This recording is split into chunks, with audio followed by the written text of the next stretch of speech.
Días a todos. Ya es la hora para mí. Tenemos mucho para discutir. Bienvenidos, como siempre, a COVID-19 América Latina. Vamos a empezar con una palestra de Néstor, cómo actualizar sobre algunas cosas en el campo y, bueno, muchas noticias hoy sobre las vacunas. Entonces, quizás prestamos el resto de la hora hablando sobre eso. Acabo de oír de la vacuna de Pfizer fue aprobado más o menos del FDA. Entonces, mucho para discutir eso. Y actualmente tenemos datos, no solamente reportes de la prensa. Antes de comenzar, quisiéramos repasar algunos anuncios importantes. Aquí en el proyecto ECO se trata de construir una comunidad y conocer las caras de los demás ayuda con eso. Les pedimos a todos que prendan su cámara si tienen una. Su micrófono se mantendrá en silencio durante la sesión, a menos que uno de los facilitadores le llama. Por favor, utilice el cuadro de chat solo para enviar preguntas al equipo central. Haremos todo lo posible para responder a todas sus preguntas enviadas a través del chat. Sin embargo, si no pudimos responder a sus preguntas hoy, únanse a nosotros para una sesión futura. Se les invita a abstenerse de responder a las preguntas dirigidas al equipo central, a menos que les solicite.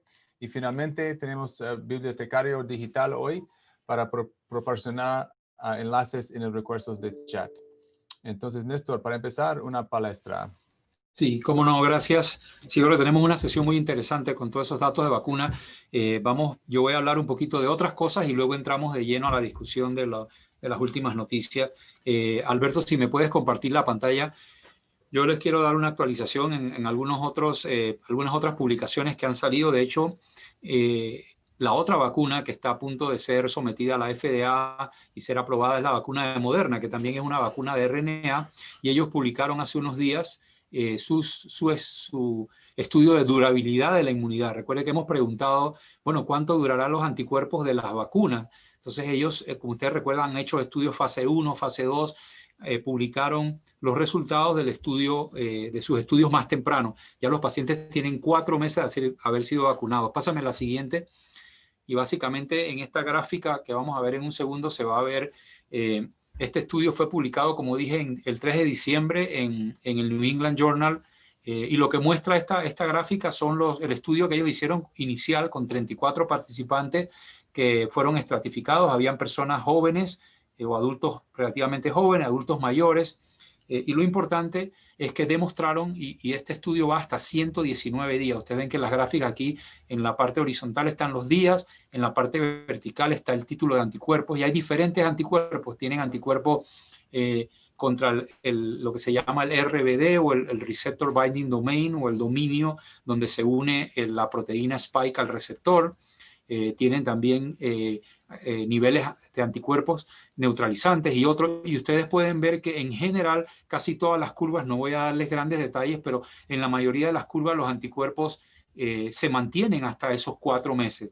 Y los autores especulan que en base al lento decaimiento de estos anticuerpos en la mayoría de estas personas, se estima que van a durar por lo menos por 1 año, 6 meses, en algunos casos, este tipo de protección. Así que es una muy buena noticia, aunado a todo lo que vamos a oír, saber que por lo menos estos anticuerpos no duran 1 mes o 2 meses, sino que a 4 meses de seguimiento, prácticamente los 34 sujetos que participaron en esta investigación todavía tenían buscando diferentes tipos de anticuerpos, niveles, digamos, aceptablemente altos de protección, o por lo menos de anticuerpos. Hay que ver si eso se traduce igual en la protección y por cuánto tiempo es la protección. Pero fue una publicación muy oportuna, yo creo que mostró Moderna justo antes de la aprobación de la vacuna de Pfizer. Siguiente. El otro estudio que me pareció muy elegante y muy bueno es un estudio que hicieron de transmisión en China, y esto confirma lo que sospechábamos, y es sobre la cinética de transmisión del virus. Pásame la siguiente. El título del artículo era Transmisión, heterogeneidad de la transmisión y la cinética y controlabilidad del SARS. Lo que hicieron estos investigadores en China, específicamente en Hunan, en el área donde se originó, fue que ellos hicieron un seguimiento muy cercano a los contactos. Ellos estudiaron 1.178 personas que le dio COVID, que fueron casi todos los que le dio COVID en esa prefectura de China, y entonces evaluaron 15.648 contactos cercanos de estas personas para ver quiénes se infectaron, dónde se infectaron, qué tipo de contactos eran, si eran de la comunidad, si eran familiares. Y entonces hicieron un análisis de esta transmisión y encontraron pues que habían 210 clusters o episodios donde hubo transmisión. Y hubo algunos casos esporádicos, a personas que realmente no se le encontró de dónde ni cómo se infectaron. Siguiente. Y la conclusión más importante es que el 80% de la transmisión, y ahora voy a explicar el dibujo en un segundo, pero el 80% de las infecciones secundarias se debieron al 15% de personas. O sea que hubo, visto desde otro punto de vista, hubo un 65% de infecciones que no transmitieron a ninguna otra persona, mostrando esa heterogeneidad en la transmisibilidad. Y eso por eso explica cómo a veces un paciente dice, pero a mí me dio COVID y a nadie más en mi familia le dio COVID. Bueno, porque esto no es una cosa matemática, no es que si a ti te da, infectas a 2 o infectas a 3. Puede que infectes a 10 como que puede que infectes a 0. Y de hecho, el rango de casos secundarios fue en general de 0 a 10 y el clúster más grande tenía 20 personas, o sea que fue un grupo. Y lo que se ve en esta gráfica, cada puntito de color es un caso de COVID y ustedes ven que hay muchos puntitos solitos. Todos esos puntitos que están en la periferia solitos significa que son personas que no infectaron a nadie más en los estudios y los que tienen rayitas son obviamente cadenas de transmisión y ustedes ven que hay personas, por ejemplo, que tiene 3 o 5 o 10 personas que contagiaron, demostrando esa heterogeneidad en la transmisión, pero lo cierto es que casi un 80% de los casos se deben a un grupo pequeño de personas. O sea que hay gente que son eficientes transmisores y otros que no lo son, y eso es importante a la hora de ver esta situación y interpretar y responder las preguntas de los pacientes. Siguiente, me pareció interesante y elegante ese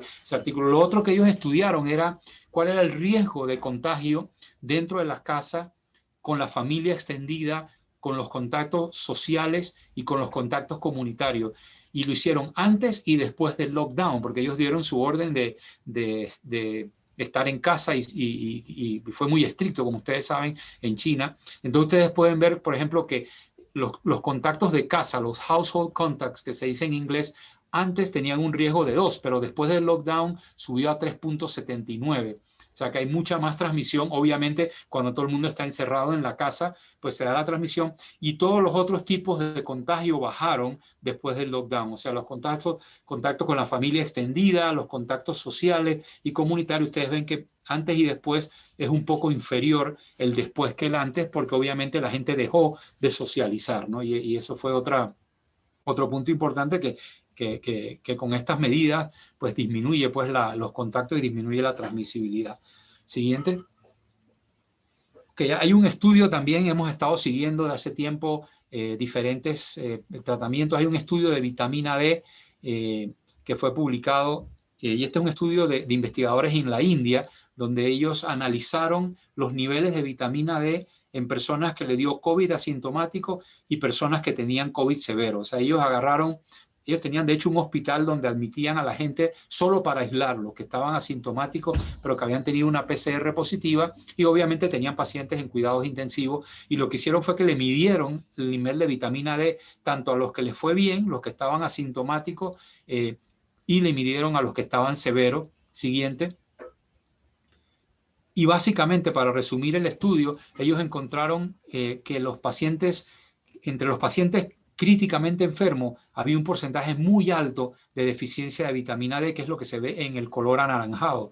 Y en la parte de abajo eran los pacientes graves, en la parte de arriba A son los pacientes leves, y ustedes ven que entre los leves hay muchos más que no tenían deficiencia de vitamina D, que tenían vitamina D normal, y mientras que los graves entraban al hospital con deficiencia de vitamina D, como intuyendo que hay una asociación entre deficiencia de vitamina D y COVID severo. Esto ya se ha visto, había un estudio en Inglaterra en los cuales los ingleses estudiaron lo mismo, pero tenían un nivel de vitamina D más viejo, o sea, antes de la pandemia, en los expedientes clínicos de los pacientes, y también encontraron que el nivel bajo de vitamina D se asociaba con mayor severidad. Ahora ustedes me preguntarán, bueno, entonces si yo le doy vitamina D a los pacientes, pues les va a ir mejor. No, desafortunadamente, y no tengo el paper enfrente, pero publicaron, creo que ayer o antes de ayer, un estudio de Brasil en el cual intentaron eso. Agarraron pacientes que llevaban al hospital y les dieron dosis altas de vitamina D y no pudieron demostrar ningún tipo de mejoría, lo cual demuestra esta diferencia entre una cosa que tú observas, que deficiencia de vitamina D parece estar asociado, pero el corregirlo con vitamina D en el hospital aparentemente no tiene el efecto. O sea, que es una cosa mucho más compleja que sencillamente darles unas pastillas de vitamina D cuando el paciente ingresa al hospital, probablemente porque ya tiene el sistema inmunológico afectado y no se va a corregir con un tratamiento de 2 o 3 días de vitamina D. Entonces, interesante esa asociación, pero no fácil de utilizar en la práctica. Siguiente. Bueno, estas fueron las conclusiones, pero yo se las he comentado verbalmente. Siguiente. Lo otro que salió, y es un producto nuevo, que de hecho vamos a estudiar acá en la Universidad de Nuevo México y en muchos otros lugares, hay diversos investigadores en todo el mundo, es este producto que se llama Molnupiravir. Estos son como trabalenguas, estos antivirales nuevos, pero el Molnupiravir también se le conoce como el MK-4482. Es básicamente un medicamento oral, o sea que puede ser dado en pastillas o en tabletas, que inhibe la misma enzima que inhibe el Remdesivir, pero con la ventaja de que se puede dar vía oral. Entonces, estos científicos estudiaron el efecto de estos medicamentos en infección con SARS de animales. Ellos usaron un modelo experimental con hurones, que en inglés se llama ferrets, y trataron a los hurones que estaban infectados experimentalmente con SARS y midieron su carga viral y midieron la transmisibilidad de la enfermedad. Y es lo que les voy a mostrar ya en estas últimas diapositivas. Siguiente. Entonces, primero que todo, este es un estudio in vitro. Esta gráfica refleja cómo a medida que la concentración aumenta en el eje horizontal del medicamento del Molnupiravir o MK-44, cae la concentración de virus. O sea, que demostrando, por lo menos primero in vitro, que efectivamente este virus en células Vero, que se llaman, que son infectadas, funciona disminuyendo la infección. Siguiente. Entonces, el siguiente paso que hicieron fue dárselo a los animalitos infectar a los animalitos con el SARS-CoV-2 y ver cuánto tiempo le duraba la enfermedad. Y es lo que se ve en la línea negra. La línea negra en la gráfica se ve que hasta casi 7 días los animales tienen presencia del virus en sus fosas nasales. Y aquí es lo que se ve en la vertical es la concentración de virus o los títulos virales en un lavado nasal de estos hurones o de estos animalitos conocidos como ferret. Y como ustedes ven, bueno, en azul es una dosis pequeña, en negro es la dosis alta, que es la que van a usar en los experimentos. Lo que se ve es que por lo menos 7 días después que tú le pones a los animalitos el virus en la nariz, ellos tienen replicación viral y tienen excreción viral en la nariz de este virus. Siguiente. Entonces, el siguiente experimento que hacen es que le dieron entonces el medicamento y aquí vemos en negro es el vehículo, o sea, el placebo, no les dieron nada y ustedes ven que, bueno, como vimos, la carga viral dura, por lo menos en este estudio, más de 3 días. Sin embargo, la línea amarilla y la línea azul reflejan tratamiento temprano con el MK y ustedes ven cómo cae rápidamente la carga viral y la línea roja fue tratamiento a las 36 horas, también cae la carga viral rápidamente una vez que uno da el medicamento. Entonces demostraron que este medicamento, tanto usado tempranamente después de la infección como 36 horas después de la inoculación, producía una disminución significativa, ahí están todas las P en la gráfica, P de 0.001, de disminución en la carga viral en los hurones. Entonces, no solamente inhibía el virus, sino que eliminaba el virus más rápidamente que normalmente lo hacen los animales. Siguiente. Y el último, siguiente, vamos a avanzar que es el mismo hallazgo, pero cuantificado. Lo otro que hicieron fue que pusieron animalitos infectados con no infectados y los trataron con el medicamento para ver si podían prevenir la transmisión. Y para no aburrirlos, el resultado fue positivo. Es decir, cuando tú le dabas a un animalito infectado el medicamento y lo ponías en la misma jaula con otros 2 que no estabas infectado, no se producía transmisión, lo que sí ocurría si el animal era tratado con placebo o vehículo. O sea, cuando no le dabas el medicamento activo, se producía infección de los animales, de todos los animales en la jaula versus ninguno de los que habían estado conviviendo con uno tratado. Con esto, pues, se asume que quizás cuando se use este medicamento en humanos, cuando lo probemos seguro y eficaz, quizás sirva también para disminuir la transmisión. Si una persona tiene COVID-19 y inicia este medicamento, pues uno espera que no solamente mejore, sino que también disminuya la excreción viral y por ende la infectividad. Entonces, de hecho, nosotros vamos a empezar en las próximas semanas, y se nos ha demorado un poco la aprobación, pero de un estudio en personas ambulatorias y personas hospitalizadas con COVID de este medicamento, el Molnupiravir. Siguiente. Y que esto es lo último que les quería mostrar. Siguiente es una foto. Siempre hemos hablado de la anosmia y de la disgüesia, o sea, la pérdida del olfato y la pérdida del sentido del gusto.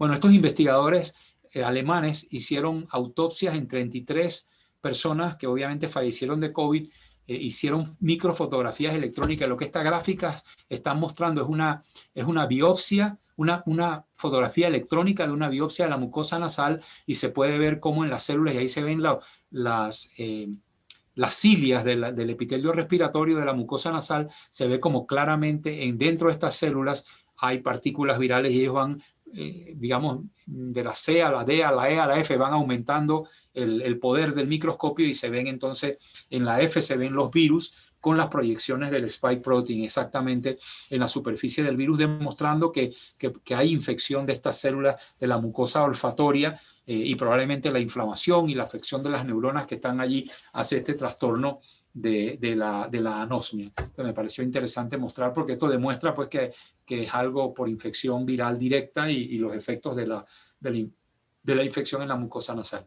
Siguiente, creo que era la última, o quizás hay una lectura recomendada. Siguiente.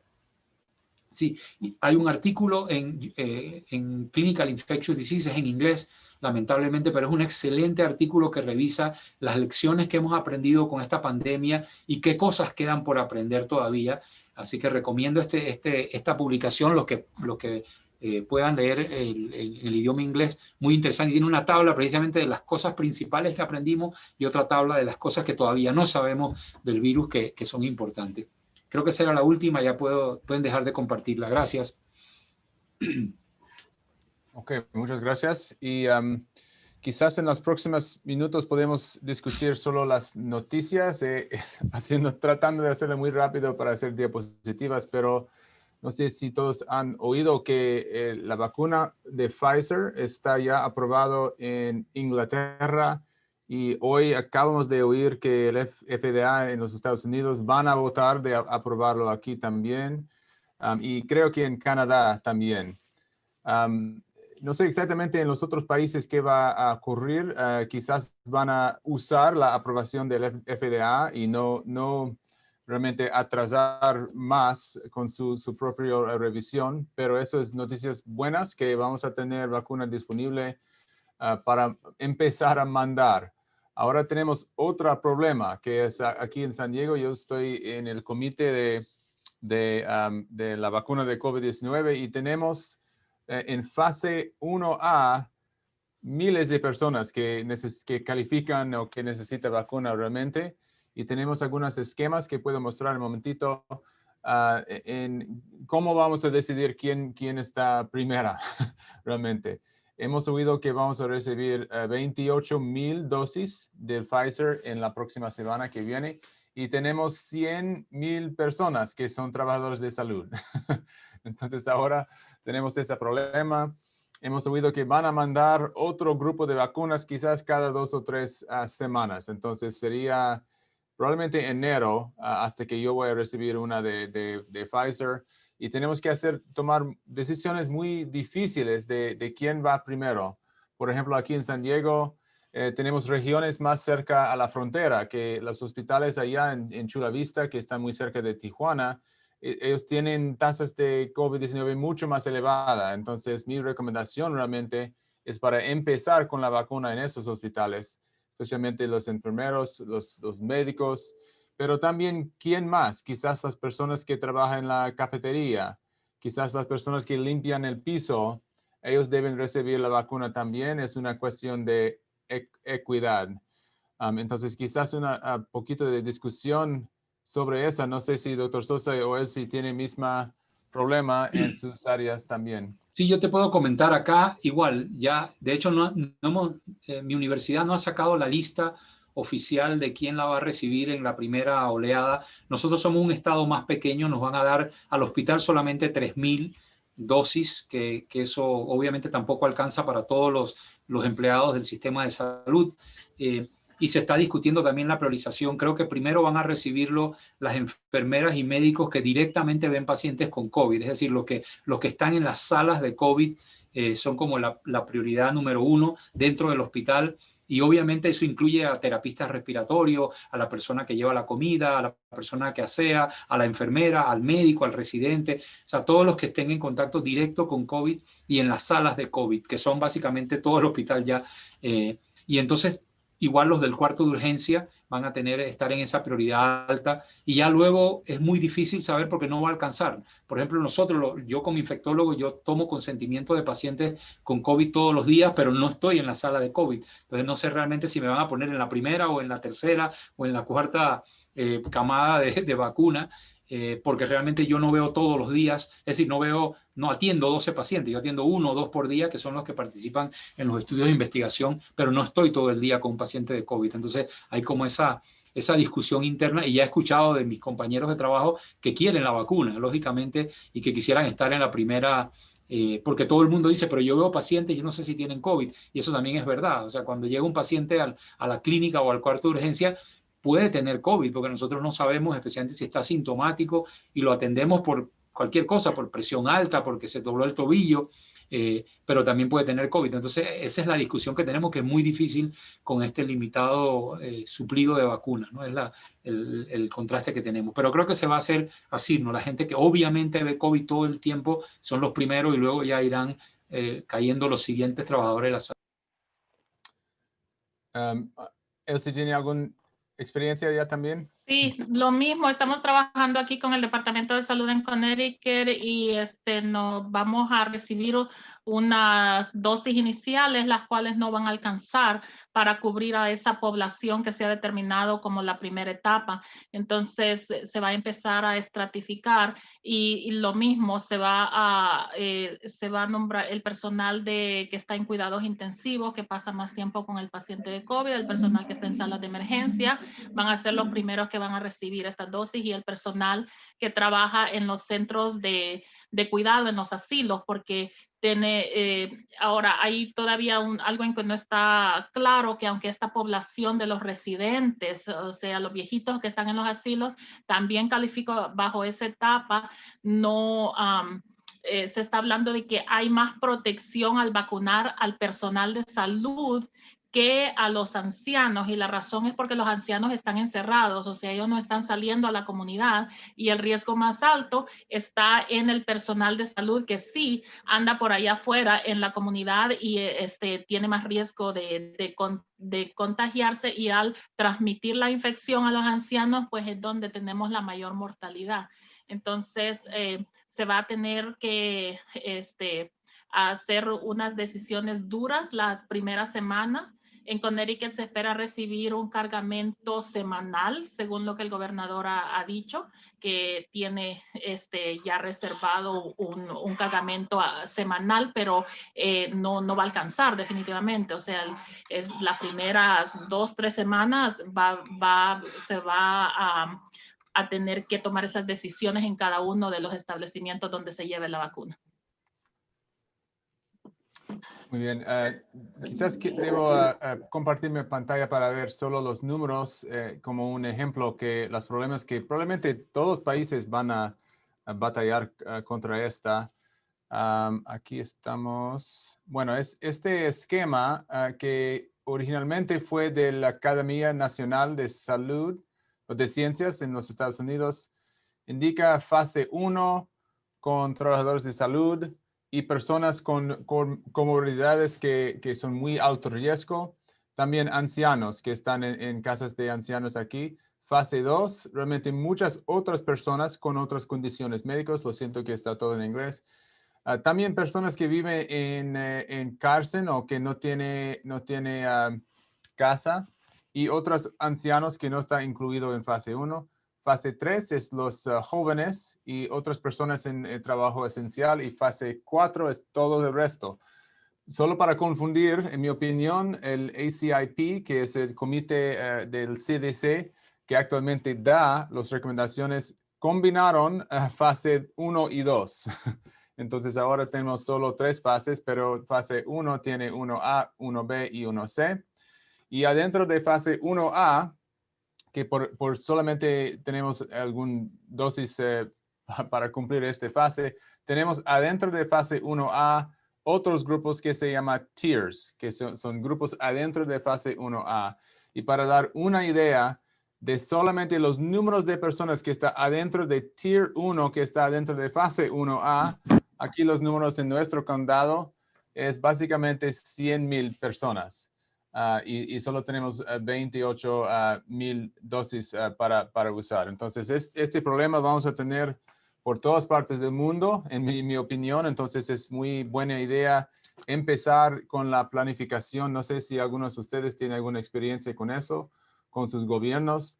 Y la otra cosa que no hemos mencionado es que vamos a tener otras vacunas aprobadas, Moderna, Sinovac, AstraZeneca, Johnson & Johnson.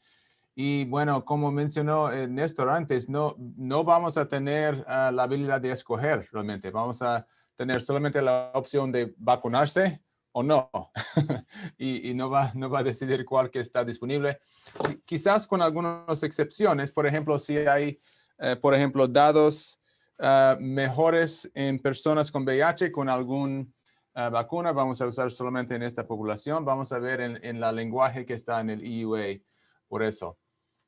Entonces, voy a tomar una pausa aquí si hay alguna discusión o preguntas sobre eso antes de repasar los datos de Pfizer. No sé si alguno de ustedes tiene experiencia en esos comités o Carlos. Puedo ver que Carlos está. ¿Cómo está la situación, Carlos, en Illinois? ¿Qué tal? Estamos, lo que hemos estado pensando, yo estoy ubicado en un pueblo del centro de Illinois y lo que han mencionado es que Illinois va a recibir un número relativamente pequeño, igual que casi pues prácticamente todos los estados de las vacunas.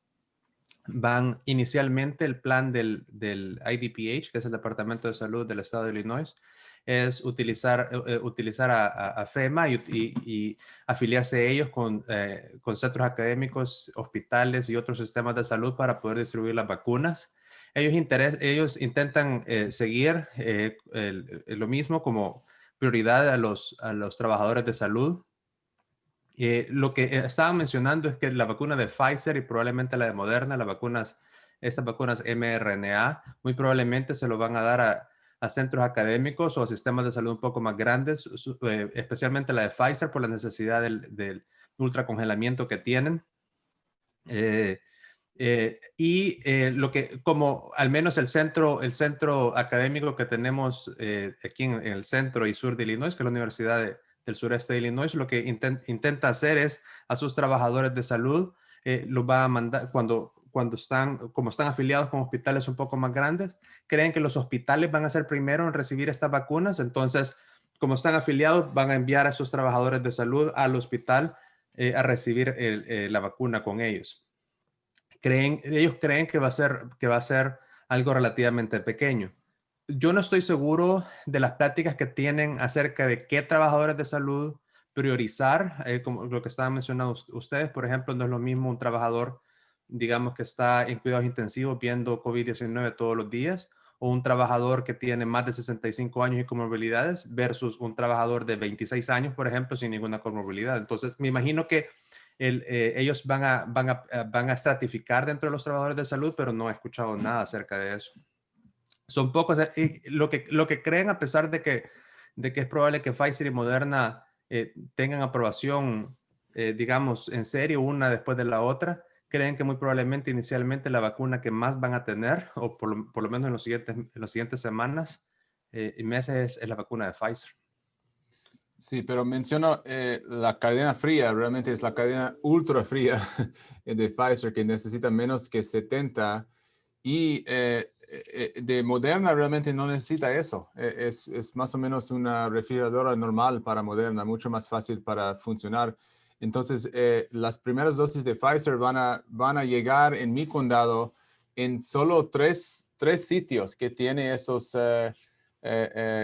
refrigeradora o heladera muy duro que puede bajar a menos que 70. Entonces, locaciones muy limitadas.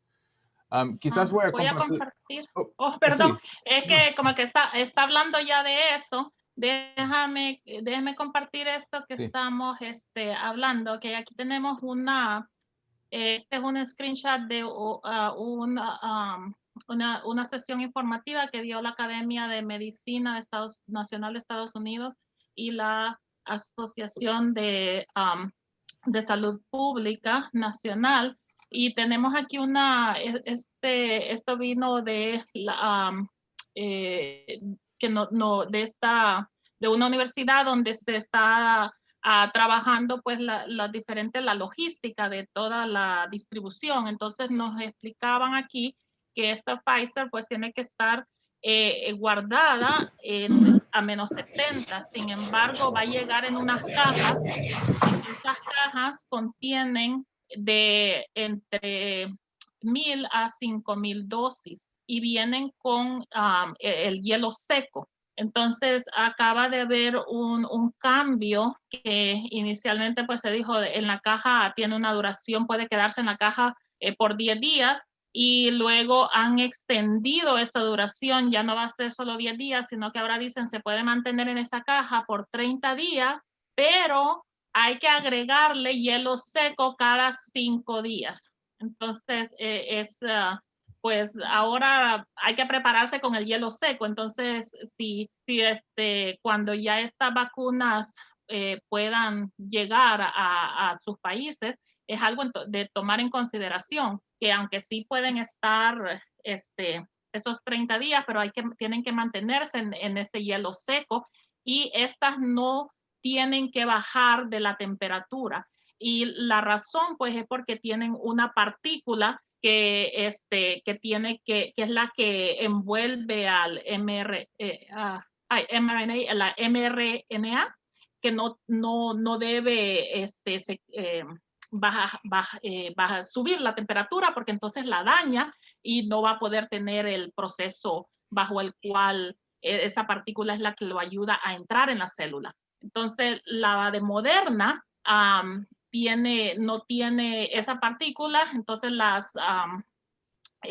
no tiene un pequeño cambio ahí en la temperatura, se puede guardar a negativo 20 grados centígrados, pero también puede estar en refrigeración regular de 4 a 8 grados por 30 días. Entonces va a ser más fácil de manejar bajo los sistemas que ya están establecidos de cadena de frío de vacunas, la de Moderna, o sea, para recibirla sí tiene que llegar congelada, ¿verdad? Más a menos 20, pero ya cuando ustedes la tengan en sus centros, pues tienen ya 30 días en que la van a poder tener bajo refrigeración. Lo mismo la de AstraZeneca, los requerimientos de temperatura es de 4 a 8 grados y la de Johnson & Johnson también. Así es que es algo a considerar y que es importante que exista una preparación según si alguna de estas vacunas va a ser la que sus países han reservado, tienen que tener esa preparación, porque si de pronto le llega la vacuna y no hay una preparación apropiada de hielo seco, pues eso es lo que está saliendo ya en las noticias también, que ya empezó a haber una escasez de hielo seco. Entonces hay que pensar, que es lo que yo les decía en una de las sesiones que presenté, que la cadena de frío es tan importante, entonces hay que prepararse con todo lo que se va a necesitar para esa cadena de frío antes de que la vacuna esté disponible. Eso es todo.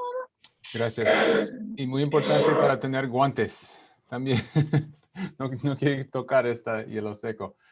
Ok, quizás ahora debemos repasar los datos poquito y después a las preguntas que ya tenemos. Bueno, son dos documentos realmente. Uno que es un documento, no sé si el bibliotecario puede ponerlo aquí o quizás yo puedo. Eso es el documento que repasó realmente el FDA, que son los datos iniciales que podemos ver de Pfizer. Aquí la misma que fue en la prensa, que es la efectividad, fue 95%. Y eso es porque en el grupo placebo, 8 casos de COVID-19 sintomático. Lo siento, en el placebo 162 y en el grupo que recibió la vacuna, eso es el nombre de la vacuna de Pfizer BNT 162B2, 8 casos solamente. Aquí está dividido por edad, solo para dar indicación si está todavía efectiva en las personas mayores y tiene efectividad de 93.7 en los que son más que 55. Y hicieron también 2 análisis, uno aquí arriba que está en personas que no tuvo evidencia de SARS-CoV-2 en el pasado y otro que es todos. Entonces entraron personas en este ensayo clínico que tuvieron evidencia quizás por anticuerpos con SARS-CoV-2 y realmente no cambió mucho el resultado, todavía 94.6. Obviamente es más interesante si esas personas han tenido efectos adversos o enhancement, esta enfermedad más severa, y parece que no. Aquí puede ver que 9 casos en todo este número de 18,559 que recibió la vacuna y 169 casos en este grupo de placebo de 18,708. Muchos análisis que buscan si hay diferencia en la eficacia en otros grupos secundarios, como en otra comorbilidad, con obesidad, diabetes, enfermedad cardiovascular o pulmonar, o personas con cáncer. Y puede ver la eficacia, es difícil ver, pero 94, 95, 75, un poquito más bajo en personas con historia de cáncer. Pero aparte de eso, realmente no hay diferencias entre esos otros comorbilidades. Aquí la figura más famosa de todo eso, que dice incidence de enfermedad de COVID-19, en rojo aquí el placebo y aquí en azul personas que recibieron la vacuna. Una cosa muy importante es que obviamente recibieron una dosis en tiempo, en día número 0 aquí, otra dosis en día número 21, pero parece que la protección empieza en día quizás 10 o 14 después de la primera vacuna. Entonces calcularon la eficacia de solo una dosis y llegaron a ese número aquí. Es poquito confuso aquí, pero la eficacia de después de una dosis, antes de segunda dosis, es 52 eficaz. Entonces, poquito de discusión ahora que debemos usar solamente una dosis. Imagino que probablemente no van a decir eso porque no queremos solamente 52% de eficaz, queremos 95%. Pero interesante que después de una dosis todavía hay algún nivel de protección. Y ahora vamos a la otra publicación que ya está publicado en el New England Journal con básicamente los mismos datos que fueron presentados al FDA. Aquí el autor es Fernando Pollack, que es de hoy de New England Journal. Y lo que queremos saber es la seguridad, qué tan seguro está esta vacuna y cómo está tolerado. Aquí muchos datos aquí que están divididos por edad y dosis. Dosis número 1, dosis número 2 en los jóvenes, dosis 1 y dosis 2 en los que son más que 55 años. Y puede ver más o menos 60%, 70% de personas que tuvo dolor en el sitio de inyección, como 5 a 7% de personas que tuvo enrojecimiento y 7% que tuvo hinchazón. Esas son las reacciones adversas locales. Y las reacciones adversas sistémicas están en otro diapositivo que está aquí. Y puede ver, está abajo aquí que dice fiebre, como 10 a 15% con fiebre, fatiga como 50%, dolor de cabeza como 40% más o menos. En todos casos está peor después de la segunda dosis. Poquito de escalofríos, poquito de dolor de músculo. Aquí otra figura que está en New England Journal que puede mostrar la misma cosa. Y aquí otra datos de nivel alto es el 95 de protección. Una cosa también que está en las noticias es la incidencia de Bell's palsy. que fue 4 casos de eso en los que recibieron la vacuna y 0 en los que recibieron placebo. Poquito de discusión en los documentos que, bueno, este número parece que está diferente entre esos dos brazos, pero realmente 4 casos de Bell's palsy en un grupo de 20,000 personas no es una incidencia significativa que es muy diferente que está en la población general. Pero en la prensa van a decir, bueno, esta vacuna va a causar Bell's palsy, no sabemos. Probablemente tenemos que monitorear miles y millones de personas más para ver si eso es una cosa muy, muy importante. Entonces voy a parar aquí para ver si hay comentarios o preguntas. Sí, lo único que yo adicionaría es lo que salió de Inglaterra. Como ellos empezaron a vacunar hace 2 días, reportaron que personas con historia de alergias habían presentado, y eran 2 casos, 2 personas que tenían antecedentes de ser alérgicos, no da mucho detalle qué tipo de alergia y qué frecuencia, pero sí desarrollaron como una reacción alérgica reversible después que le pusieron la vacuna, la primera dosis. O sea, hubo como una reacción alérgica en ese momento. Obviamente ellos en estos 2 días han vacunado miles de trabajadores de la salud, pero sí encontraron ese fenómeno que no estaba descrito claramente en el estudio y que apenas empezaron con la vacunación en Inglaterra notaron esto. Entonces hay esta advertencia de que personas con alergia o con historia de alergia que pueden tener una reacción con la vacuna. Yo creo que eso, traducido a la práctica, que los lugares estos donde pongamos la vacuna, pues que haya lo mínimo para atender una reacción alérgica, que haya corticosteroide, adrenalina, Benadryl o antihistamínicos, por si acaso a alguien de verdad le da picazón o se le hinchan los labios o algo más severo, que haya la manera de poder atender la reacción si pasa eso, ¿no? Porque lógicamente cuando tú vacunas miles de personas en unos pocos días, pues vas a empezar a ver estos fenómenos alérgicos que pueden ocurrir. Puede haber sido algo particular del batch, del lote utilizado en Inglaterra también y no se vea en otros países, porque a mí me llama la atención que 18,000 personas no comentan esos eventos alérgicos y ahora fuera del estudio apenas el primer día en Inglaterra ya hubo 2 reacciones alérgicas, así que habría que ver si es algo de la manufactura, pero eso lo vamos a saber. Pero yo creo que uno como médico lo que tiene que estar es con la mente abierta y quizás cuando la persona se ponga la vacuna que no salga corriendo, sino que se quede unos 5, 10, 15 minutos por ahí, por si acaso le da alguna reaccioncita alérgica a la inyección, ¿no? Una de las particulares, Néstor y Cristian, también de ese comentario que hicieron de las personas con alergia, dijeron que esas 2 personas, no dieron muchos datos, pero esas 2 personas dijeron que tenían historia de alergia, dijeron son trabajadores de salud que andaban consigo epinefrina con ellos. Entonces decían, y por eso decían, personas que tienen historia de alergia significativa son los que tenían riesgo, que eso para mí era importante, pues, porque digamos, yo tengo rinitis alérgica, ¿será que me va a aumentar entonces el riesgo de alergia solamente por tener eso? Que es un poco diferente, digamos, a alguien que tiene alergias significativas o digamos, alergias a trinuts, a nueces y demás que tienen que andar consigo o digamos, alergias a mariscos que tienen que andar consigo epinefrina con ellos. Es un poco, o historia de angioedema, por ejemplo, o repetidos angioedemas, es un poco distinto a, digamos, yo solo tengo rinitis alérgica y nada más.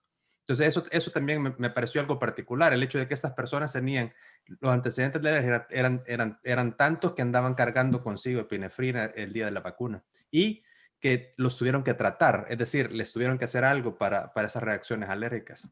Sí. La palabra clave aquí es alergias significativas realmente y estoy de acuerdo con el comentario de Gisela Herrera que dice que antecedentes de anifilaxia realmente es lo que queremos ver. Una pregunta que vino en el registro muy importante que vino de José García. Dice, ¿cuáles creen que serán los retos en COVID-19 una vez que se distribuya la vacuna? Una pregunta muy importante. El mensaje que yo digo es que, bueno, tenemos muchos meses hasta que tenemos una proporción significativa que están vacunando. Entonces, debemos seguir con el mensaje de cubrebocas, mascarillas, distanciamiento físico.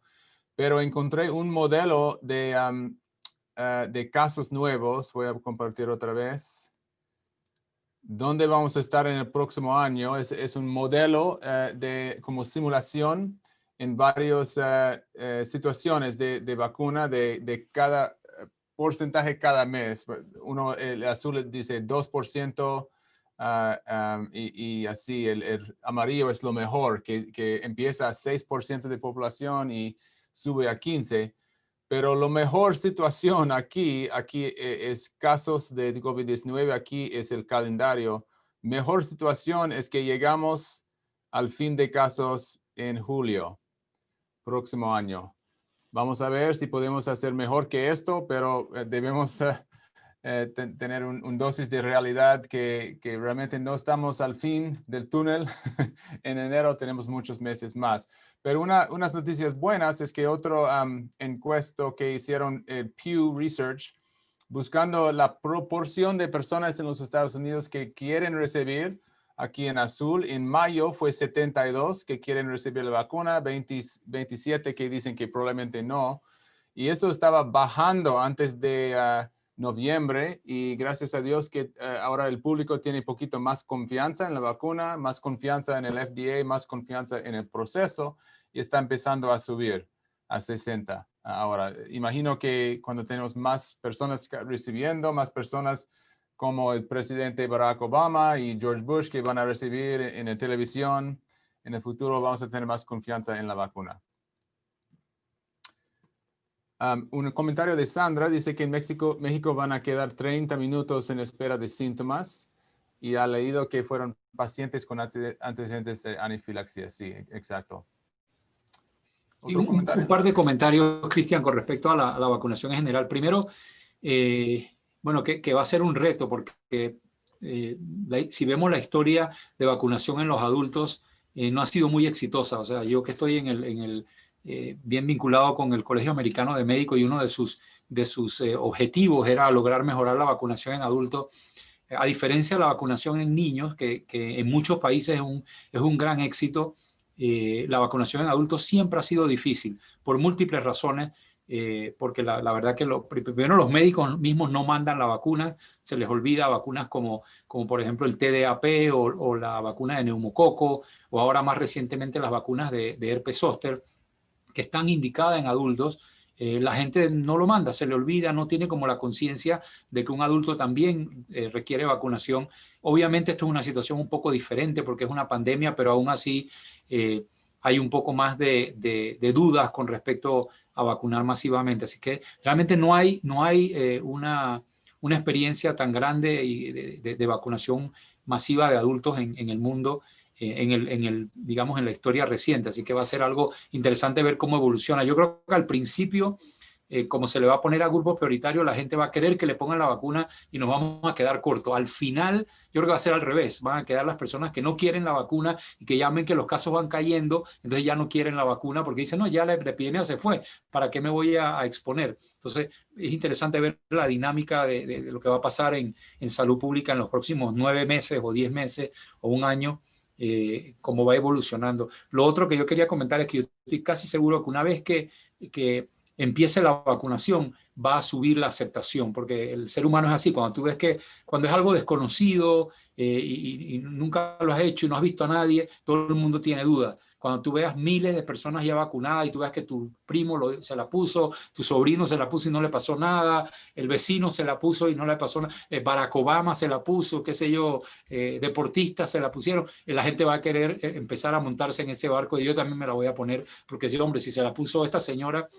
Por eso fue muy buena la estrategia que hicieron en Inglaterra. Se lo pusieron a una señora de 90 años, a la señora Margaret Keenan, de primero. Entonces, si Margaret Keenan no se murió, yo que soy un hombre fuerte de 40 años, de 30 años, me la voy a poner también. No hay ese aspecto psicológico, ¿no? De que, no, yo tengo miedo de ponérmela, pero cuando esta viejita se lo pone y ahora sale los próximos días en televisión diciendo que está bien, mucha gente se le va a quitar el miedo ese, porque es un miedo no fundado, es sencillamente miedo a lo desconocido.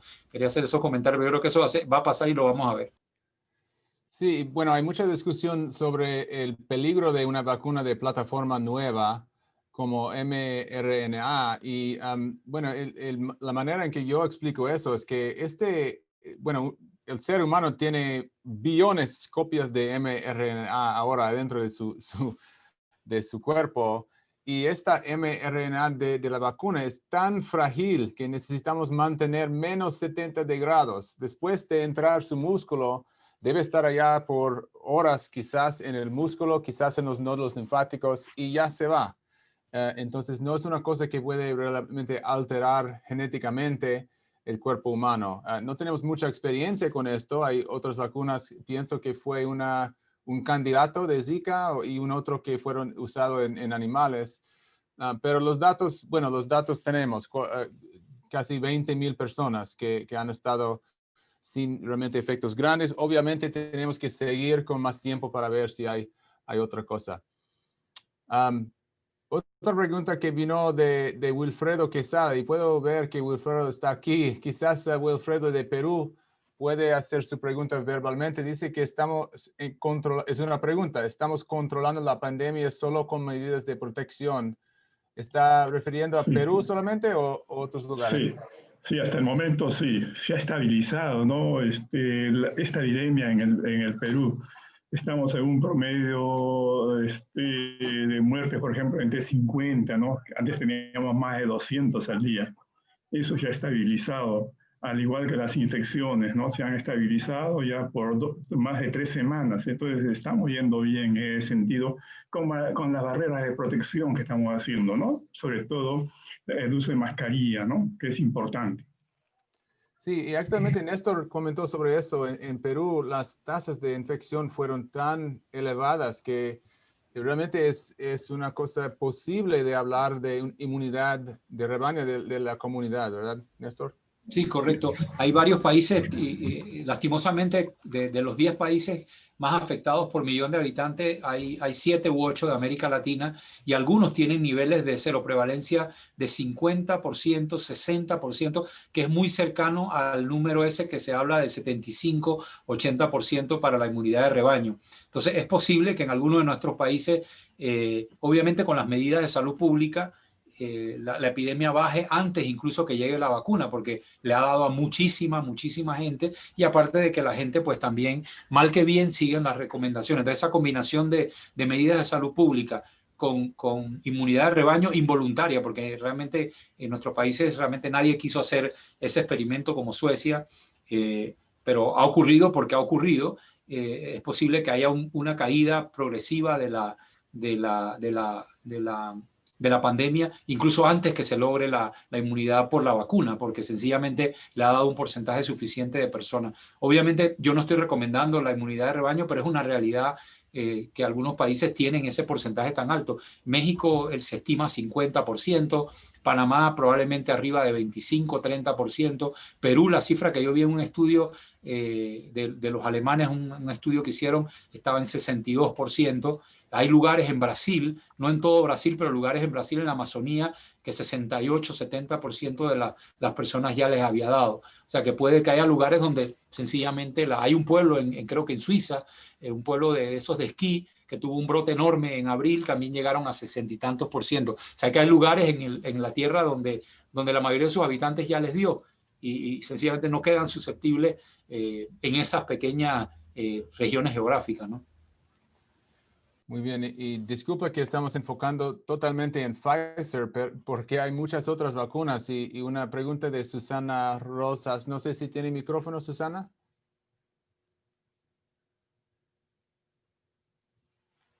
Me dijo en el cuadro de chat que sí tiene. Sí, tengo, perdón, estoy con el adelante. celular. Difícil. Bueno, yo soy de Argentina y acá definitivamente va a llegar la vacuna rusa, si es que llega algo, va a llegar la vacuna rusa. Y yo esta pregunta, pido disculpas, ya la hice hace un mes más o menos, pero como hay actualizaciones y hay estudios nuevos, y acá nunca se menciona la vacuna rusa, pero es la que va a llegar acá. Quería saber qué opinan, qué novedades hay, qué nuevos estudios, etcétera, sobre la Sputnik. Muchas gracias. Sí, es una excelente pregunta. Realmente no tenemos muchos datos publicados, Susana, y ese es el problema. Cuando se publicaron los datos iniciales del estudio fase 1-2, nosotros lo presentamos acá y por lo menos en el papel se veía muy similar a las otras vacunas de adenovirus. Había inmunidad celular, inmunidad humoral, pero realmente no tenemos más datos, no se ha publicado o no sé si se ha realizado siquiera un estudio fase 3. Yo sé que el gobierno en Rusia inició ya la vacunación abierta, es decir, sin esperar resultados. Lógicamente esperemos que ellos hagan un registro de la eficacia y la seguridad de la vacuna una vez que hayan vacunado a un número importante de su población. Pero la verdad es que no hay muchos datos publicados, no podemos decir nada en favor o en contra porque no tenemos información científica publicada, solamente pues las declaraciones de que es eficaz, de que funciona, del gobierno ruso, y la decisión de que la han empezado a poner a su población, a los vulnerables. Ellos tienen también un sistema de priorización que yo he visto en los medios de comunicación, y es una vacuna, digamos, que es basada en adenovirus, y en cierta forma es similar a la de AstraZeneca. La de AstraZeneca usa un adenovirus de chimpancé, esta usan 2 adenovirus diferentes para que la persona no desarrolle inmunidad contra un adenovirus. Entonces en la primera vacuna le ponen un adenovirus, en la segunda le ponen otro diferente también con el material genético del SARS-CoV-2, y produce, el material genético es similar a lo del mRNA,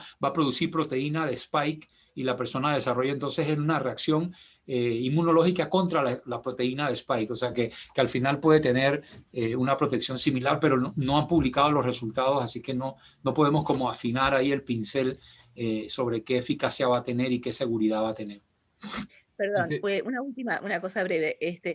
No está aprobada la fase 3, ¿no? No, yo no sé, ustedes saben de la Sputnik. ¿Está aprobada la fase 3? Los estudios fase 3 no se han hecho, o sea, no se han publicado ni se han comunicado. Si lo están haciendo, nosotros no hemos visto los resultados o el informe de que lo estén realizando en este momento. Entonces hay que esperar. Yo me imagino que sí se está haciendo, pero acuérdense, esto de los estudios fase 1, 2 y 3 realmente es una metodología más que nada exigida en países donde hay autoridades regulatorias como la FDA o la EMA. No necesariamente, y doy el ejemplo de China. En China pasaron también a aplicarlo, por ejemplo, a las Fuerzas Armadas. Una de los candidatos de vacuna lo aplicaron directamente de estudios fase 1, o sea, estudios en un grupo de personas pequeñas, pasaron inmediatamente a decir, lo vamos a usar. O sea, eso es algo que se usa, digamos, en Occidente, en algunos países, pero no es algo universal. Y el gobierno ruso puede perfectamente hacer un estudio pequeño, digamos, con 300 personas, y de ahí saltar a dárselo a la población, porque si su unidad regulatoria no te exige un fase 3, no lo tienes que hacer. Acá en Estados Unidos se requiere por lo menos un estudio fase 3. Antes eran 2 estudios fase 3 para población de drogas y vacunas. Ahora con esto de la emergencia se ha reducido un poco, pero puede que en Rusia no se requiera, que basta con que tú se lo dejes a 100 personas o a 500 y ya con eso, digamos, si el gobierno está convencido de la eficacia y seguridad, proceden a aprobarlo. Es algo, digamos, de la legalidad del país, y los requerimientos no es algo que hay que hacer obligatoriamente. Obviamente, para poderla vender en otros países, sí, yo estoy seguro que algunas autoridades regulatorias van a pedir los estudios fase 3, ¿no? Entonces habría que ver. Yo sé, por ejemplo, en mi país, en Panamá, las autoridades exigen este tipo de estudios a los medicamentos, así que yo imagino que se lo pedirían, o la aprobación de una de las organizaciones internacionales, o los estudios fase 3 directamente, ¿no? Para poderlo utilizar. Gracias. Gracias. Bueno, solo 2 minutos más. Quizás Marta Jiménez Martínez puede compartir sus pensamientos. ¿Dónde estaba Marta? Hola. Sí, hola. Sí, lo que escribía era sobre lo que mencionaban de la red de frío de menos 70 grados de la vacuna. Pues lo que yo manejo es que esa temperatura es para manejar cuartos fríos en una red, pero centralizada. No se puede usar periférico. Ahora, lugares, por ejemplo, si queremos vacunar población de riesgo, no le veo viabilidad tener una vacuna en menos 70, que usted la quiera llevar a un lugar, por decir algo, usted quiere ir a visitar un asilo o quiere visitar una cárcel, pues no sé, lugares cerrados que usted quiera proteger. Esa es una cosa pues que me vino a la mente. El manejo de la cadena de frío, sobre todo, es muy importante en los biológicos. Si ese factor no se maneja bien, aunque usted aplique un biológico, no está garantizando si va a proteger a la población. Principalmente eso quería compartirles. Gracias. Muchas gracias, Marta. Y otro comentario, bueno, tenemos mucho más para discutir, pero ya se fue la hora. Pero ahora estamos en el momento que debemos aprender lo máximo que es posible sobre todas esas otras vacunas. Por ejemplo, el precio es una cosa muy importante también, y el precio más bajo sería de AstraZeneca, solo como $3 o $4. Todos esos otros son más que $20 cada dosis. Entonces, todas esas características, los oficiales de salud pública están realmente negociando y comprando. Ahora estamos en los tiempos del mercado de vacunas ahora, y cuál que está mejor para su país, vamos a ver. Bueno, para terminar la sesión, quiero agradecer a Néstor y Elsie y Carlos y todos para participar. Por favor, no olvide completar la encuesta utilizando el enlace que está ya en la sala de chat. Eso nos ayudará a mejorar cada sesión con la información que nos brinde, y también para obtener un certificado de participación. Si no pudimos responder a su pregunta hoy, disculpa que las muchas palestras, muchas noticias para compartir, pero puede unirse a nosotros en una sesión futura. La próxima de avance sería el jueves, el 17 de diciembre, al mismo tiempo. Y también vamos a tener el lunes, el 14 de diciembre, la sesión sobre estrategias de expansión de personal médico durante la pandemia, presentado por la doctora María Frank, que es originalmente de Argentina. Visiten nuestro sitio de web para obtener actualizaciones e información de la sesión. Y voy a dar la palabra final a Dr. Sosa. Sí, no, cómo no, gracias nuevamente a todos por haber participado. Y bueno, vamos a estar, como ustedes pueden ver, pues siguiendo las noticias de cerca y las publicaciones para compartirlas con ustedes y pasar a la fase de discusión. Bueno, todo el mundo se cuide, que ya pronto llegarán las vacunas en unos meses a diferentes países, pero ya por lo menos hay luz al final del túnel. Así es que ahora es que hay que redoblar las medidas de protección. Nos vemos. Adiós.